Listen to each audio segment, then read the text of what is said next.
What is up, guys? Welcome back to the channel. I apologize right off the bat.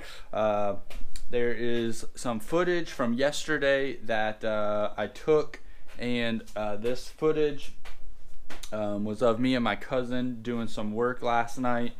It's not a ton, but I'll just show you that clip, and then we'll roll into what we did today.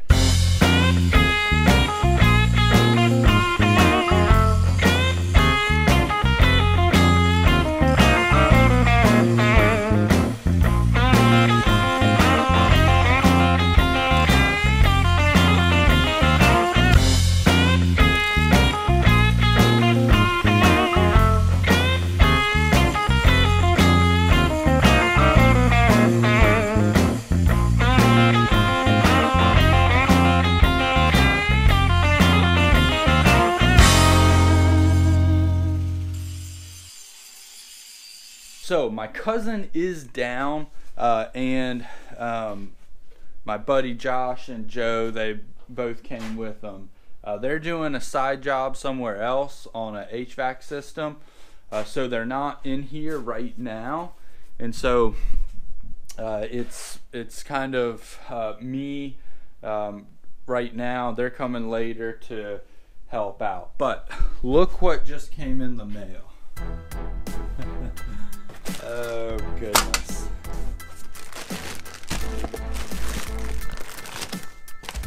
Yep, you got it. Air Dog fuel pump for a P pump 12 valve. Since I did the 24 valve swap, gotta have that. Also, last night my cousin got the exhaust. I did just an axle dump back here.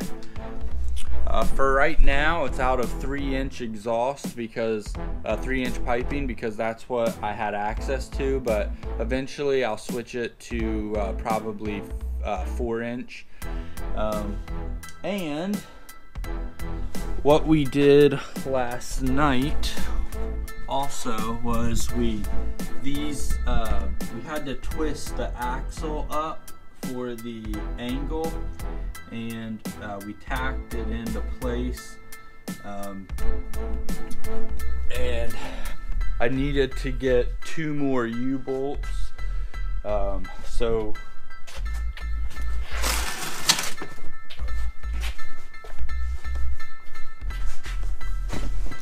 right here in this box we got U-bolts. We've got our stubby drive shaft welded up here. So this is how short the drive shaft is. Super short, but it should work. Fingers crossed. And Josh last night got rid of a lot of the wiring, and then you just had these 2 more wires to locate, and then all this would be coming out. So wiring's going pretty good. We should get a whole lot more of that done this evening once they get back. But my goal for today, I'm gonna put the drive shaft in, put the axle, the U-bolts in the rear axle, get that all squared away, and then move on to this and install this Air Dog fuel system. I had mentioned in another video that I was going to go with the Predator drive pump, which bolts in here and then uses a manual system. It doesn't have electronics, but that's not gonna work because they were on back order and they didn't have any in stock, so kind of left us like that. So I'm gonna go ahead and put these U-bolts in. I bought this kit right here at the auto store. So there were plenty, you know, it was like 20 bucks actually for that kit, I believe. And got a serpentine belt the right size, got a U-joint for this, which goes on to the back axle. So that's kind of where we're at, but I'm gonna go ahead and fasten up these U-bolts and get the rear end squared away. Hold on a second, let me get it tightened on here.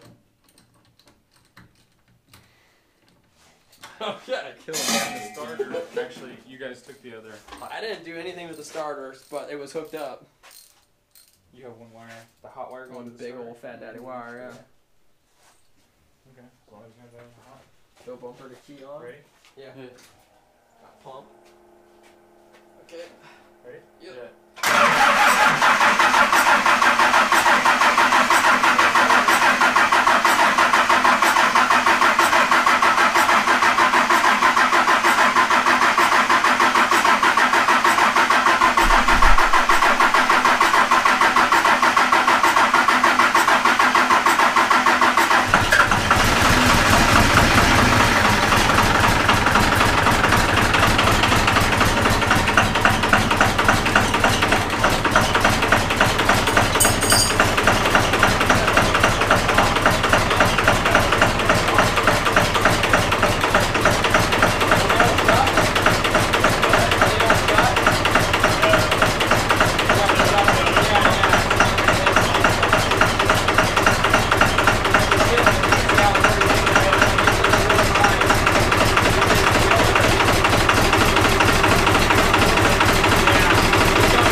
Nice. That is. Sounds good.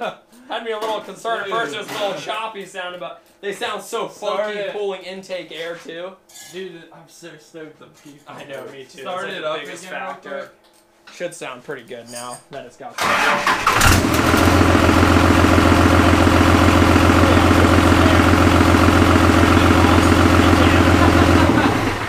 If I turn the key off, all it does is Just stop the pump, yeah, you'll kill all the fuel. Throttle should sound better.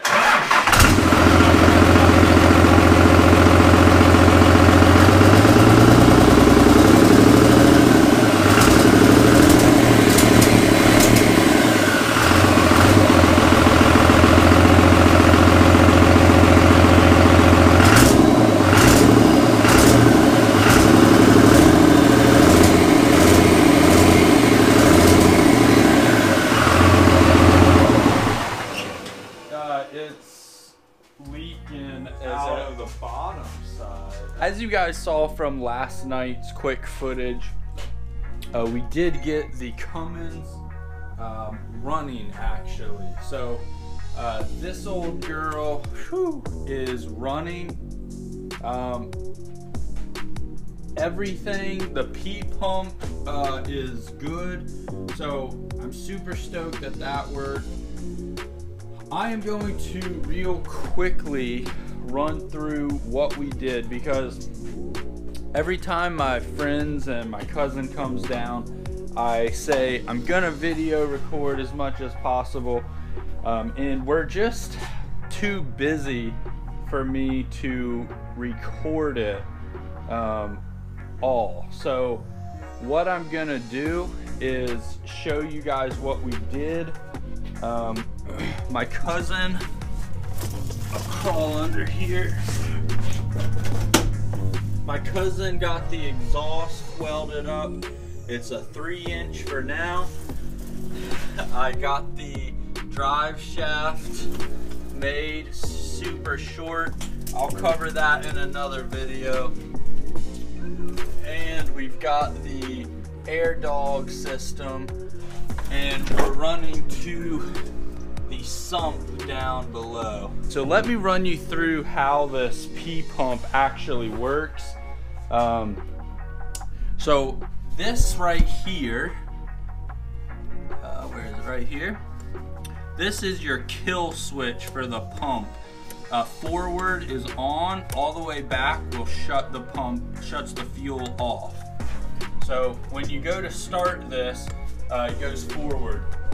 Now what I'm gonna do is I'm going to run a wire, pretty much like I set up for the throttle, but just have one for the shut-off valve on a spring. So this will be spring loaded, and it'll automatically be in this on position, and then from the truck I'll pull it and it will hit the shut off, and then once the truck's off you let go of it and it springs back to the on position. That's the way I'm gonna set this up for that purpose. Makes it nice and easy. But the way, so to start this, move this slider forward. Then the way we have the air dog hooked up, this is all for the fuel pump. We have it jerry rigged through here, just getting power. So, and it's switched power. So when I turn the key to the on position, you can hear the pump. And then literally you just start it normally.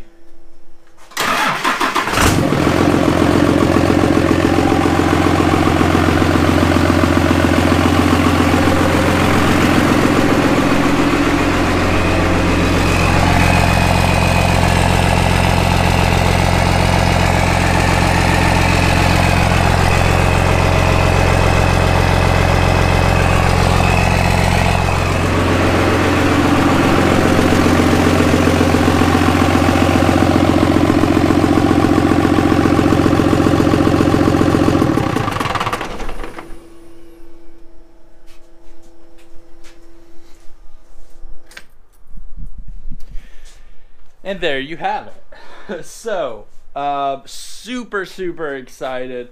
I gotta shout out my buddies, Matt, Joe, and Josh for coming down here and just making sure the engine was healthy and ran good. And so far, like, it started right up, and yeah, just amazing. So awesome about that. However, I was going to actually try driving it, and as luck would have it, the slave cylinder that came on the Jeep isn't strong enough to disengage the clutch. So I tried and it just wouldn't go into gear. So I had to order a slave cylinder for the NV 4500. So that should be here this week. We should have the whole engine bay wrapped up by the end of this week. I got the wiring diagrams. Well, I've got the better handle on the wiring in that situation. So I'm gonna attempt to hook up the fuse box myself. What we are going to do is I am going to build a jumper for the ground and run it to this unibody of the Jeep. This is all one tub. I'm gonna run it to the firewall, a big old beefy ground. And that way, throughout this whole build, all the wiring, we can just ground out to the frame itself. That way we don't have to run all the grounds back to this ground on the fuse box. So that's the plan, is to run, make the body itself grounded out to where I can do that. And we'll run, you know, a big, it'll just make it a lot cleaner. Not everything will have to go back to either the battery or the fuse box. I can literally, like this big one coming off the engine, there's a spot down here for a ground, and I can just run that along downside into the frame, into the firewall, and then that will be grounded out because the battery is grounded to that. So I'm not good with wiring, but luckily my buddy is, and he was here, which was Josh, and he got everything lined out. So that is pretty much gonna wrap it up for this video. I'm in the middle of, I put one of these points right here to the firewall, and I'm running this little jumper over. It'll go like this. I'm gonna turn this black just so it is black and no one gets confused, and the positive stays there. And then down here, I don't know if you can see, but I also ran the ground to this fender, which will now, since this is running to the frame, everything is a ground source, which is exactly what I wanted. So I think that's where we're going to leave off in this video. Thank you guys for watching. I'm so excited for how much progress we've made, and we will be driving this probably in a week's time. I'll hopefully have everything wrapped up and be able to drive this, and that is something that I am very much so looking forward to. I cannot wait. So stay posted. Give this video a thumbs up, and like always, keep grinding, and you know, I will catch you guys in the next upload. I'm out.